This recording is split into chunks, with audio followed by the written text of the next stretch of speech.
Praise the lord. ఈరోజు దేవుని వాగ్దానము, నిశ్చయముగా నిర్దోషివై నీవు సంతోషించెదవు, నిర్భయుడవై నీవు స్థిరపడి ఉందువు. యోబు గ్రంథము 11వ అధ్యాయము 15వ వచనము. సహోదరి సహోదరులారా, ఈ వాక్యము మన హృదయం శుద్ధిగా ఉండడం వల్ల కలిగే శాంతి మరియు ధైర్యాన్ని గురించి చెప్తుంది. నిర్దోషి అంటే పాపం లేకుండా, నిజాయితీగా, దొంగతనం లేకుండా, దురుద్దేశం లేకుండా దేవుని ముందు నిష్కపటంగా ఉండే మనిషి. ఇలాంటి వ్యక్తి మనస్సు పరిశుద్ధంగా ఉంటుంది.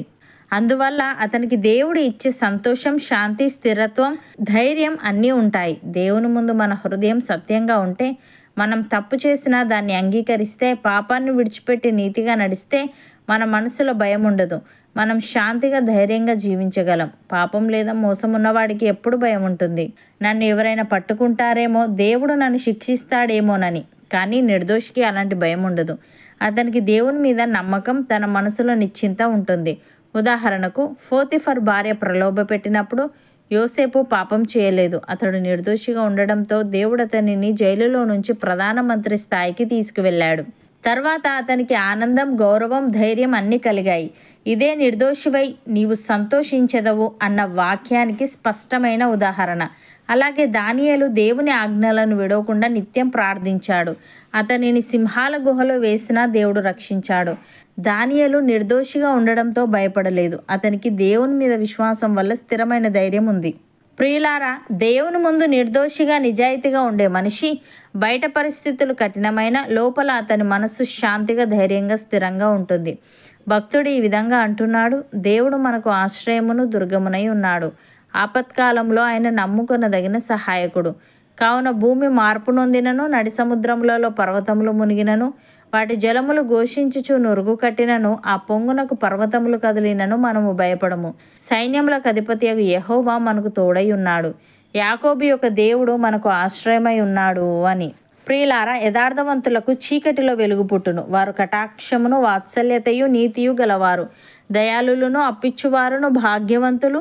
న్యాయ విమర్శలో వారి వ్యాజ్యము గెలుచును. అట్టివారు ఎప్పుడునూ కదిలింపబడరు. నీతిమంతులు నిత్యము జ్ఞాపకములో నుందురు. వాని హృదయము యెహోవాను ఆశ్రయించి స్థిరముగా నుండును. వాడు దుర్వార్తకు జడియడు. వాని మనస్సు స్థిరముగా నుండును. తన శత్రువుల విషయమైన తన కోరిక నెరవేరు వరకు వాడు భయపడడు. వాడు దాతృత్వము కలిగి బీదలకిచ్చును. వాని నీతి నిత్యము నిలుచును. వాని కొమ్ము ఘనత నుండి హెచ్చింపబడును. కీర్తనకారుడు ఈ విధంగా అంటున్నాడు: దేవా, నీవు మరణములో నుండి నా ప్రాణమును తప్పించి ఉన్నావు. నేను జియోపు వెలుగులో దేవుని సన్నిధిని సంచరించినట్లు జారిపడకుండా నీవు నా పాదములను తప్పించి ఉన్నావు. నేను నీకు మ్రొక్కుకొని ఉన్నాను. నేను నీకు స్తుతియాగములను అర్పించెదను అని. సహోదరి సహోదరులారా, చెడుతనమును అసహించుకొనుడి. తన భక్తుల ప్రాణములను ఆయన కాపాడుచున్నాడు. భక్తిహీనుల చేతిలో నుండి ఆయన వారిని విడిపించును. నీతిమంతుల కొరకు వెలుగును, యథార్థ హృదయుల కొరకు ఆనందమును విత్తబడి ఉన్నవి. నీతిమంతులారా, యెహోవా యందు సంతోషించుడి. ఆయన పరిశుద్ధ నామమును బట్టి ఆయనకు కృతజ్ఞతాస్తుతులు చెల్లించుడి. అవును అన్నవారు నాతో పాటు ప్రార్థనలో ఏకీభవించండి. పరిశుద్ధుడా, ప్రేమగల తండ్రి, మా హృదయం శుద్ధిగా ఉంటే నీవిచ్చే సంతోషం, శాంతి, స్థిరత్వం, ధైర్యం అన్నీ ఉంటాయని, మేము తప్పు చేసినా దాన్ని అంగీకరిస్తే, పాపాన్ని విడిచిపెట్టి నీతిగా నడిస్తే మా మనసులో భయం ఉండదని, మేము శాంతిగా, ధైర్యంగా జీవించగలమని నీవు తెలియజేశావు. తండ్రి, నీకు స్తుతులు.